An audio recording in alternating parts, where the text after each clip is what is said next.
ये आपने ही कहा था, परम प्रेम के पाले पड़कर प्रभु को नियम बदलते देखा, और अपना मान भले घट जाए पर भक्त का मान न टलते देखा। 24 अवतार हुए व्यास जी, अभी 24 हुए। अरे कार काल भी देखा करो। ये तो बिल्कुल भूत भविष्य वर्तमान सब बोले जा रहा है। अरे महाराज तो 100 करोड़ रामचरितमानस है ना। एक चरित्र हो चुका है, दूसरा हो रहा है ना। रामचरितमानस हाँ। कितनी है? 100 करोड़। रामायण सत को रामचरितमानस एक ही है।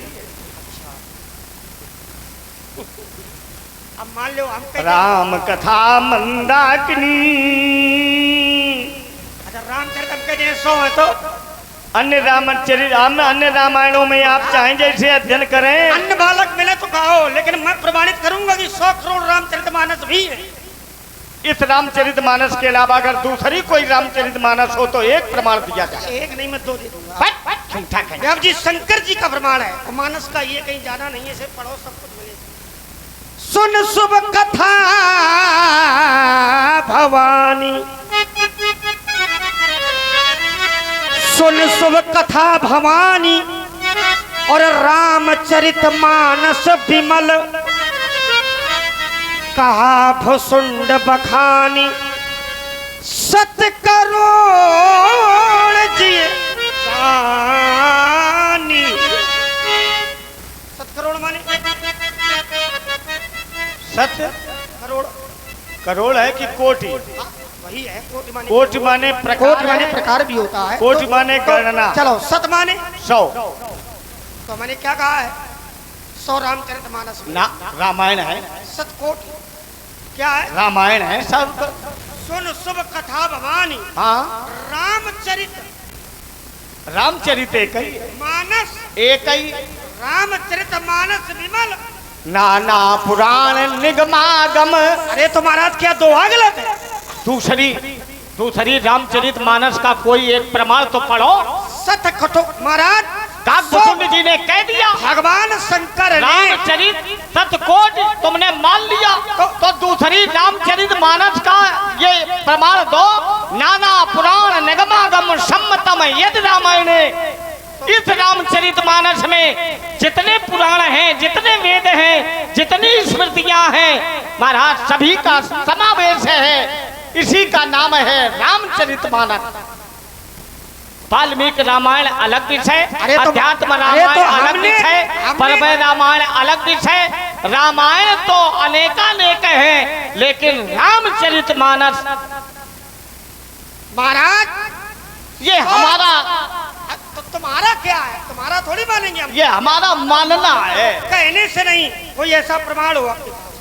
और महाराज इसी मानस का प्रमाण है 100 करोड़ रामचरित मानस में भगवान शंकर ने केवल 2 शब्दों को निकाल करके अपने हृदय में धारण किया।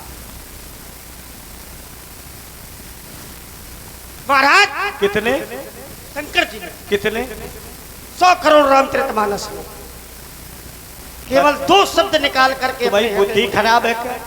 कितने श्लोक थे? क्या पहले कितने श्लोक प्रकट हुए वेदों के द्वारा? उन श्लोकों का विभाजन किया गया। इससे मतलब क्या? जितने 100 जब 100 श्लोक बचे उनके पुनः विभाजन किए गए। 33 वही 33 कोट देवता बने। 33 किसी दूसरे को दिया गया और 33 दिया 99 बचा कौन? एक। और जो एक बचा तब प्रभु ने कहा एक छत्र एक मुकुट मन सब वर्णन पर जोए। कला ऐसा करो ये एक अब हमें दे दो, इस एक को ही हम अपने जीवन में समायोजित किए रहेंगे। ये वही एक है। सो हम अस्मिस वृत्ति अखंडा दीप्त शिखा लो दीप प्रचंडा। ये एक वही है सोहम, जिसे वाल्मीकि ने जपा उल्टा नाम जपत जग जाना। वाल्मीकि भय ब्रह्म समाना। तो जब योगी साधक साधना करते हैं, तो जब जप करते हैं तो ना अधर हिलता है ना जिह्वा हिलती है, तो इसे क्रिया के रूप में साधक प्राणायाम सो हम, और वाल्मीकि जी उल्टा करते थे, हम सो हम सो हम सो। बताना क्या चाहते हो, मैं समझ नहीं आ रहा क्या बता रहे हो। ये 100 करोड़ रामायणों में से नहीं जो 1000 श्लोक प्रकट हुए थे। भगवान शंकर ने काल विभाजन, जब विभाजन श्रीमद् भागवत का वर्णन करो, विभाजन ऐसे थोड़ी होगा जैसे आप कर रहे हो। कैसे होगा? अरे भाई करो। जैसे रामायण है, एक कालखंड बीता, चरित्र वही होगा, रामायण भी वही होगी। अब अलग से थोड़ी रामायण लिखती जाएगी। केवल कालखंड बदलते रहते हैं। हर कालखंड में राम जी का चरित्र होगा, हर कालखंड में रावण मारा जाएगा, लेकिन रामचरितमानस वही होगी, संख्या बढ़ेगी। अब ये नहीं है कि महाराज आधा समय लिख दिया, आगे कालखंड में जो रामायण लिखी गई उसमें आधा लिख दिया गया। कालखंड बदलते हैं। रामचरितमानस इस कालखंड में भी है और आगे जब कालखंड बनेगा उसमें भी एक रचित होगी, लेकिन होगी यही जो अध्यात्म रामायण है। हाँ, ये अलग अलग है। वही यही है, वो अलग अलग ना। तो इसमें अध्यात्म रामायण का समावेश नहीं है। हाँ, हो सकता है, ये विषय नहीं हो सकता नहीं, लेकिन केवल हाँ कि नहीं है कि नहीं। महाराज इसमें तो सभी वेदों का सार ये मानते हो? अच्छा, दूसरी रामचरितमानस का एक प्रमाण दो कि उसमें सभी वेदों का सार है। महाराज पढ़ो जरा। तो दूसरी रामचरितमानस नहीं लिखी गई, पर हर कालखंड में रामचरितमानस अलग होती है, लेकिन होता यही है। जैसे राम जी एक नहीं है, हर कालखंड में राम जी का जन्म होता है। तो तुम हमें क्या मान रहे हो? तुम्हें क्या मान रहे हो? पहले हमारी बात सही है कि हम नहीं? तुम्हारी बात तब माने जब तुम हमें मान लो। क्या माने तुम्हें? हम राम हैं कि नहीं? बोलो, आप राम तो- नहीं, राम हो। तो हमारा कालखंड चल रहा तो तुम हमें मान लो कि हाँ आप ही भगवान हैं। हाँ? अच्छे बालक हो भगवान मानने में क्या परेशानी? तो हमको मानो हो। हमने हम जो सोया- कहें उसे स्वीकारो कि जिसने धनुष तोड़ा है गुरुदेव, हे भगवान, उसने बहुत अनुचित कार्य किया, वो दंड का पात्र है, उसे आप ही दंड दें और आप हमारे लिए आज्ञा करें। अभी उसे हम पकड़ के ले आवे, अच्छे राजकुमार हो। नहीं तो ये कैसे? क्योंकि धनुष तोड़ने वाला भी हमारा भगवान है। ऐसे कह दे कि उसने गलत किया, अब उसी की विवेचना हो रही है। अगर आप सत्य हो तो महाराज आपकी बात को हम काट नहीं सकते हैं, बाद में आपकी पूजा करेंगे हम। तो यदि वो तुम्हारा भगवान है, और अगर धनुष तोड़ने वाला सत्य है तो तुम्हें धनुष तोड़ने वाले के सामने झुकना पड़ेगा। सभी भक्त जोरदार ताली बजावे, जोरदार ताली बजावे। इतनी देर तुमने बहुमूल्य समय को जो अपनी बात चातुरता के द्वारा प्रतिपादित किया, जिसने धनुष तोड़ा वो लक्ष्मण का भगवान है। देखो, अब आप लोगों ने भी मान लिया कि नहीं? बोलो। और हम भी माने ले रहे, विवाद ना हो, लक्ष्य मिले। क्यों बेटे? तो हमारी बात मानी कि नहीं मानी? अभी रुको तो, पहले पूरी बात होने दो। मैंने भी माना हमारी बात मानी। धनुष तोड़ा है वो लक्ष्मण का भगवान है। तुमने उसे देखा है कि नहीं बेटा?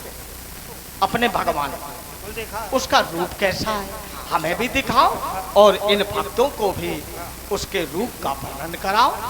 बहुत अच्छे राजकुमार। ऐसे पहले कही देते विनम्रता के। चलो, अब कह दिया, क्या बिगड़ गया तुम्हारा? गलत है। चलो, अब लक्ष्मण जिसने धनुष तोड़ा है उसको वो बताएंगे। इसके भगवान है, उसको बताएंगे। और उसके रूप का ये वर्णन कर रहा है। सभी लोग आनंदित हों और अपने जीवन को सुखद क्षणों में अनुभूत करावे। चलो पढ़ो जरा, हम भी सुने। अब पढ़ेंगे हम, अब बताएंगे भी, बोल, लेकिन बोल। लेकिन पहले ये कहा। ये लेकिन किंतु परंतु कुछ वही नहीं। बात ऐसे थोड़ी बता देंगे। अब ये कहो कि हमने जो धनुष तोड़ने वाले को शत्रु माना, ये हमसे अपराध है। पहले रूप का वर्णन, बाद में पहले रूप का अब कुछ वर्णन, पाना है तो कुछ इसके करो। बाद जो भक्त कहेंगे उस पर मैं विचार करूं। देखो, धनुष तोड़ने वाले भक्त वो भक्त नहीं बता रहे, मैं बता रहा हूँ। तो ये कहो राम कि बाबू, धनुष आप तो तोड़ने ठीक वाले है। को हमने शत्रु माना, अनुचित किया, इतना कह दो, हम बता देंगे। और शायद हमें ये भी कह दें। और नहीं, मेरी बात वही की वही है। रुक जाओ। और देखिए महाराज, एक देखो। प्रमाण इसका नहीं है। तुम्हें भगवान शंकर की सौगंध, रामचरित शतकोटि अपारा, वहां पर भी प्रमाण मिलेगा। हमने मान लिया। मान लिया तो बहुत बहुत साधु बात। अब तुम अपने भगवान के रूप का वर्णन करो। हाँ, इसे तो करो, ये हमका दिखाओ। अब हम रूप का वर्णन करेंगे। मान लिया तुमने, इसके लिए साधु बात। अच्छा, क्या जानना चाहते रूप का वर्णन। हो? केवल रूप? अच्छा, हम कह दे कि उसका कोई रूप ही नहीं है। देखो, अब तो ये तो फिर कह करके गलत है कि नहीं? नहीं, अपनी बात पर है हम। और जब मैंने पहले कह दिया तुमने अपने भगवान को देखा है कल? हाँ देखा है। तुमने कहा तो बहुत अच्छा बिल्कुल बात है। देखा है। और मैंने इसीलिए आप लोगों से तालियां भी बजवाई कि देवताओं को साक्षी आपने भी मान लिया। बिल्कुल देखा, हमने ही नहीं, इन लोगों ने नहीं, देखा। लक्ष्मण जो कह रहा सही है। इन लोगों ने भी देखा है। इन लोगों ने तो आरती तक उतारी। इन लोगों ने देखा कि नहीं देखा हमें बाद में, पहले हमारी बात तुमसे। आरती तक उतारी है। देखो राम बाबू बुढ़ापा समझ के ये दबाव दे रहा है। फिर कहे बड़ी छोटी बात है। बुढ़ापा न गाओ। तुम अपने भगवान के रूप का वर्णन कर दो सभी भक्त और सुनने की लक्ष्मण का भगवान कैसा। हम जानते हैं तुम कहाँ तक पहुँचे। अच्छा, रूप जानना चाहते हो कि रंग जानना चाहते हम रूप जानना चाहते हैं। हो? रूप हम बताए दे रहे हैं, अच्छे बालक, लेकिन भले शिष्ट हो, भले विनयी हो, सदाचारी हो। लेकिन पहले ये कहो कि हमने शत्रु माना तो अनुचित। एक बार कह दो, बता दो। माने हम कहीं भी दें कि वो हमारा शत्रु नहीं मित्र है। नहीं नहीं, ये ना कहो। और ये कहो अब कि जब हमने ये कह दे कि तुम्हारा जब शत्रु नहीं तब तो ये तो अब बातें समाप्त। अपनी बात पर हम अटक रहे हैं। देखो लड़काऊ, ये कहो कि हमने शत्रु माना, अनुचित किया, इतना कह दो, हम बता देंगे। तुम रूप का वर्णन कर दो राजकुमार, जो कहोगे मैं वो कहने के लिए उद्यत। पहले कहो तो। पहले धनुष तोड़ने वाले के रूप का तुम वर्णन कर दो। आ जाओ, मैं वर्णन किए दे रहा हूँ। ठीक है, रूप बता रहा हूँ, रंग नहीं। रूप बता रहा हूँ, क्या ये भी देखो। अब मैं आपके पाले में आकर के उत्तर करूंगा कैसे, और रूप कैसा है। बोले नाम रूप है और दो ईश उपाधि। नाम और रूप ये दोनों ईश्वर की उपाधियां। इसको समझना है। सीधे सीधे समझोगे तो नहीं समझ पाओगे, लेकिन अगर नियमावली के साथ समझने का प्रयास करोगे तो मेरा विश्वास कहता है कि सभी भक्त समझ जाएंगे। उनका रूप कैसा है? नील सरोरुह नीलमणि और नील नील धरि श्याम। लाजहि तन शोभा निरख कोटि कोटि सत।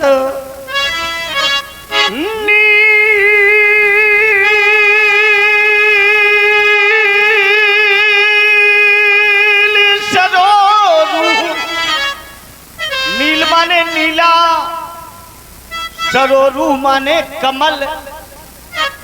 कमल का रंग कैसा है? नीला। नीला।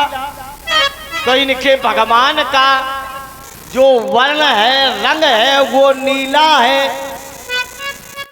नीलमणि धारण किए हुए हैं। नव कंज लोचन कंज मुख कर कंज पद कंजारुणम।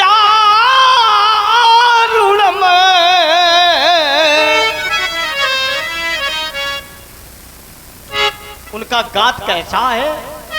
नीले कमल के समान।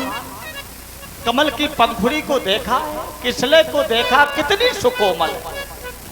ऐसा उनका शरीर है, लेकिन उनका रूप कैसा? अच्छा, दो चार लोग हैं क्या? रूप रंग में अंतर है कि नहीं है?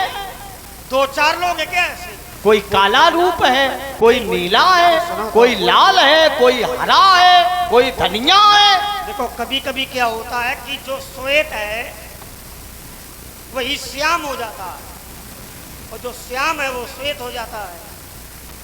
श्याम माने नीला, श्वेत माने सफेद। जैसे यमुना का जल है, यमुना का जल, यमुना के जल को आप दूर से देखें, इधर आओ, कहाँ गए? आओ, ऐसे समझो, आओ, ऐसे समझाना पड़ेगा। यमुना के जल को समझाया देखा किसे है? जाता है? जो मोटी बुद्धि का हो। तो मोटी बुद्धि के तो आई हो तुम। यमुना का जल दूर से देखा कैसा होता? श्यामल, हाँ? श्यामल, एक पास में जाकर के उठा करके देखो तो स्वच्छ। क्यों? जब हमारे मन के विचार दूर हो जाते हैं तो जो हमें काला दिखता है वो सफेद दिखाई देने लगता। बस। और जब तक मन में विकार रहता है तब तक वह हमें काला ही दिखाई देता है। बस ये नियम भगवान में लगेगा। निर्विषया मनहा। तो भगवान को महाराज जो जैसे देखता है, भगवान उसी रूप का दर्शन व्यक्ति को करवाते हैं। जैसे भावे विद्यते देवा। हाँ, जैसे जिस समय मिथिला में महाप्रभु का आगमन हुआ तो कई लोगों ने उनके रूप को देखा, कई लोगों ने। महाराज जब वीरों ने देखा तो देखा ही रूप महारण धीरा, मनौ वीर धरे शरीरा। आगे कुछ लोगों का विवरण किया गया तो कुछ लोग ऐसे थे जिन्होंने रहे असुर, छल छोनिप भेषा और दिन प्रभु प्रकट काल सम। कुछ ऐसे थे महाराज जनक जात अवलोकई कैसे, तो बोले सजन सगे प्रिय लागई जैसे। लेकिन जब योगियों ने देखा तो योगिन परम तत्व में भाखा, तो योगियों ने उस रूप में परम तत्व को देख लिया। तो महाराज जैसे जो भक्त भगवान को देखता है, भगवान उसी रूप का दर्शन अपने भक्तों को करवाते हैं। तो महाराज उसको देखने का नजरिया बदलो। आप जैसे धनुष तोड़ने वाले को देखोगे आपको उसी रूप का दर्शन होगा। लेकिन रूप उनका एक ही है, मैं आपको बता चुका हूं। नील सरोरो नील मणि, नील नील धरि श्याम और लाजे तन शोभा निरख कोट कोट चलता। एक रूप और देखने का भाव अलग अलग। जब आते तो इसी रूप में आते। किस रूप में? तो मैं एक बात बताओ, तुम कह रहे धनुष तोड़ने वाले को बताओ, हमने बता दिया। अब तुम काहे जो है समय काट रहे हो फालतू में? अरे तो सार तत्व की बात करो तो बता। मैं धनुष तोड़ने वाले का रूप बता दिया। अच्छा, आप लोगों ने जान लिया तो कि नाम बता दे। बताओ, तो नामों बता दे। अगर देखा हो तो नाम बता। तो वही बात, हमने तो देखा ही है। तुमने कहा मेरा भगवान, मैंने रूप जानना चाहा। तो रूप बताया, हमने देखा है तो बता दिया। भगवान शंकर का रूप कैसा है? कारम कालम महाकाल, कर्पूर कालम गौरम कृपालम, करुणावतारम संसार सारम भुजगेंद्र हारम सदा वसंतम हृदयारविंदे भमम भवानी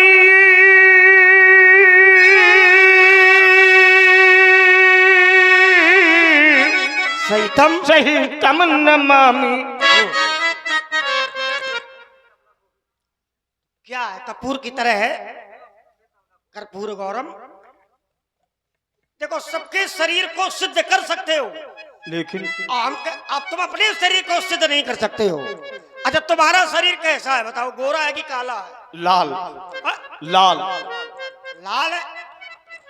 तो लाल शरीर होता है कि किया जाता है?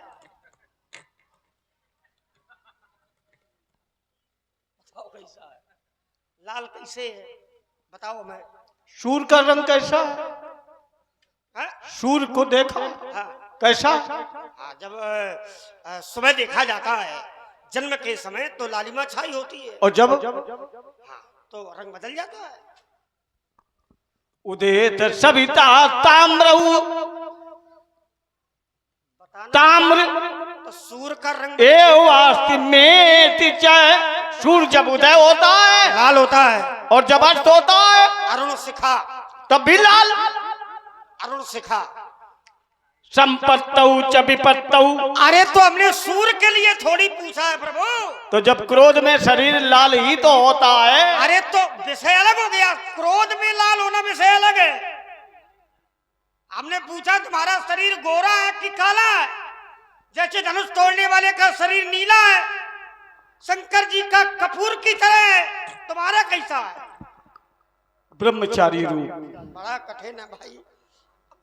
ब्रह्मचारी का रूप अलग है। ब्रह्मचारी रूप क्या होता है? दिगंबर। क्या वो भेष है, वो वेश है। जैसे ब्रह्मानंद और सदा लय लीना और देखत बालक बहु कालीना, तो ये वेश है, दिगंबरी वेश। कई अखाड़े होते हैं, कुछ नागा संप्रदाय से हैं महाराज, कुछ अघोरी संप्रदाय से अघोर मुख की पूजा करने वाले हैं, कुछ दिगंबर संप्रदाय से हैं। तो ये सब संप्रदाय अलग अलग होते हैं। तो हमने वेश नहीं पूछा है। अघोर मुख का उपासक केवल एक ही है। एक हो दो चार, हमने बात केवल हमने